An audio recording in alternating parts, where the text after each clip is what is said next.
오늘 인생 리모델링이란 제목으로 주신 말씀 전하겠습니다. 마태복음에는 7번의 화 있을진저라는 표현이 기록되어 있습니다. 예수님께서 서기관들과 바리새인들을 신랄하게 책망하는 부분인데요. 오늘은 그 마지막 2개의 화 있을진저에 대한 내용과 그 이후의 가르침을 보기 원합니다. 27절에 화 있을진저라고 시작하며 외식하는 서기관들과 바리새인들을 회칠한 무덤과 같다고 예수님께서 책망하십니다. 여기서 우선 회칠한 무덤이 무엇인지 이해를 해볼 필요가 있습니다. 이스라엘 백성들은 시체를 만지거나 접촉하게 되는 것을 싫어했습니다. 민수기 19장 11절을 보면 사람의 시체를 만진 자는 이랫동안 부정하리니라고 기록되어 있습니다. 그리고 시체로 인해서 부정함을 입은 사람이 하나님 앞에서 빨리 스스로 정결 의식을 행하지 않고 부정함에서 떠나지 않을 때에 그 결과로 여호와의 성막을 더럽히는 자로 여기게 되며 이스라엘에서 끊어지게 된다고 또 민수기에 기록되어 있습니다. 그런데 이것이 시체뿐만이 아니라 무덤에게도 동일하게 적용됩니다. 민수기 19장 16절을 보면 누구든지 들에서 칼에 죽은 자나 시체나 사람의 뼈나 무덤을 만졌으면 이랫동안 부정하리니 라고 기록되어 있습니다. 그리고 사람의 뼈나 무덤을 만져서 부정하게 된 자가 정결 의식을 행하지 않아 그대로 부정한 사람으로 있게 된다면 이 역시 여호와의 성소를 더럽히는 자가 되고 그 회중 가운데서 끊어지게 될 것이라고 민수기에 기록되어 있습니다. 그래서 원래는 무덤에 회칠하는 것으로 무덤이 눈에 잘 보이게 하였습니다. 영어로는 whitewashed라는 단어를 사용하고 있는데 하얗게 칠했다라는 것이지요.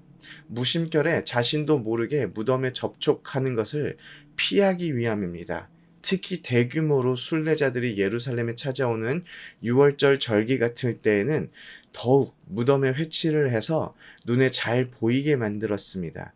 그런데 아이러니하게도 이렇게 회칠한 무덤이 겉으로는 아름다워 보인다라는 것입니다. 다시 정리해 보면 무덤이 으스스해 보일까봐 눈에 보기 좋아 보이라고 하얗게 칠한 것이 아니라 오히려 무심코 잘 모르고 혹시나 무덤에 접촉하게 될까봐 피하라고 하얗게 칠한 것인데 그 무덤이 결과적으로 아름다워 보였다라는 것입니다. 회칠한 무덤처럼 겉으로는 아름다워 보이는 바리새인들과 서기관들 속에 부정한 것들이 가득하다라는 것을 예수님께서 지적하고 계시고 이것이 바로 외식하는 자의 본질임을 예수님께서 콕 집어내신 것입니다. 29절에도 예수님께서 화 있을진저라고 외식하는 서기관들과 바리새인들을 책망하십니다. 그들은 선지자들의 무덤을 만들고 의인들의 비석을 꾸미면서 만일 우리가 조상 때 있었더라면 우리는 그들이 선지자의 피를 흘리는데 참여하지 않아하였으리라 라고 말을 한다고 합니다. 마태복음에서는 선지자들은 의인들로 연결이 됩니다. 바리새인들과 서기관들이 이들의 무덤을 꾸미는 것으로 선지자들을 존경한다는 인상을 주었고 자신들은 선지자들이 주장했던 것을 옹호하고 지지하는 인상을 주었습니다. 심지어 30절에 만일 우리가 조상 때에 있었더라면 우리는 그들이 선지자의 피를 흘리는데 참여하지 아니하였으리라 라고 주장하면서 선지자들이 살해당하는 것에 자신들의 책임이 없는 것처럼 생각하였지만 예수님은 우리 조상이라는 말을 사용한 그들이 오히려 선지자를 죽인 자의 자손임을 증명하는 것임을 또 콕 집어내십니다. 그리고 그 다음이 너희가 너희 조상의 분량을 채우라 라고 말씀하십니다. 그러니까 조상들이 하던 대로 조상들이 시작한 일을 너희 손으로 마무리 지어라 라고 신랄하게 책망하시는 것입니다. 27절과 29절 모두 크게 본다면 외식하는 자, 위선이라는 단어로 설명이 됩니다. 외식하고 위선적인 바리새인들과 서기관들을 향해서 33절을 보면 예수님께서 상당히 무서운 말을 하십니다. 우리가 알고 있는 예수님의 그런 모습이 전혀 보이지 않는 다른 모습으로 보여집니다. 바로 뱀들아, 독사의 새끼들아, 너희가 어떻게 지옥의 판결을 피하겠느냐. 뱀 하면 가장 먼저 무엇이 떠오르십니까? 혓바닥이 낼름거리는 모습, 징그러운 비늘, 눈 이런 것이 떠오르겠지만 이스라엘 백성에게는 가장 무엇이 먼저 떠올랐을까요? 저는 창세기 3장에서 하와를 유혹하는 그 뱀이 가장 먼저 떠오르지 않았을까 생각이 듭니다. 이 뱀이 무엇을 했습니까? 속이는 자입니다. 인류가 죄악에 빠지는데 큰 지대한 영향을 끼친 자입니다. 망할 수밖에 없는 자이지요. 지금 바리새인들과 서기관들은 이스라엘을 대표하는 자들입니다.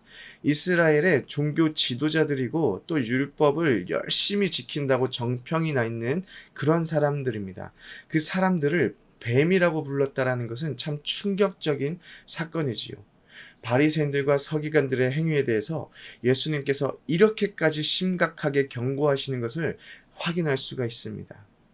아니, 말씀으로 풍랑을 잠잠하게 하시고 말씀으로 귀신을 내어 쫓으시는 예수님께서 말씀으로 화가 있을진저 라고 했으면 이 얼마나 두려운 일이 아니겠습니까? 젊은 친구들 중에 교회를 떠난 이유를 좀 진지하게 나누다 보면은 거기에 이런 말들을 종종 합니다. 같이 일하는 어떤 분이 교회에 열심히 다니시는 분인데 가식적이다라는 것입니다. 교회에서 보여지는 모습이랑 일터에서 보여지는 모습이 너무나도 다르다라는 것이지요. 또 우리 부모님은 교회에서 하는 것이랑 집에서랑 너무 다르다라는 것입니다.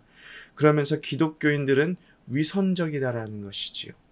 우리에게도 정도의 차이는 있지만 분명히 위선적인 부분이 있습니다. 예수님께서 바리새인들과 서기관들의 위선적인 모습을 보면서 이렇게 경고하셨다면 우리에게도 얼마나 크게 경고하시겠습니까? 우리의 위선적인 모습들을 예수님께서 참고 넘어가시지 않으시고 분명히 크게 벌하지 아니하겠습니까? 근데 사실 그렇지가 않습니다.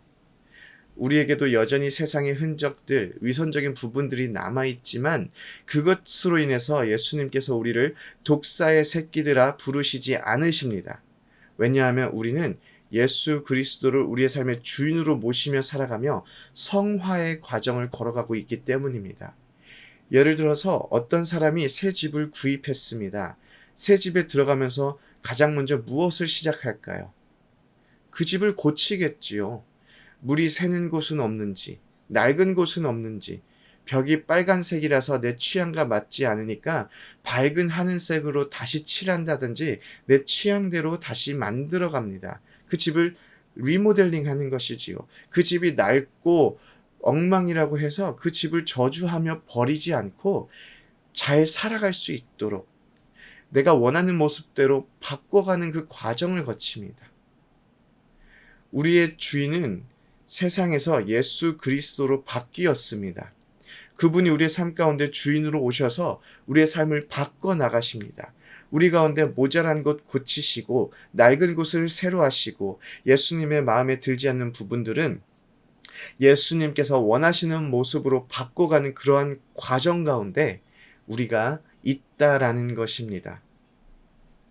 예수님께서 경고하신 위선적인 모습들이 우리에게도 있습니다.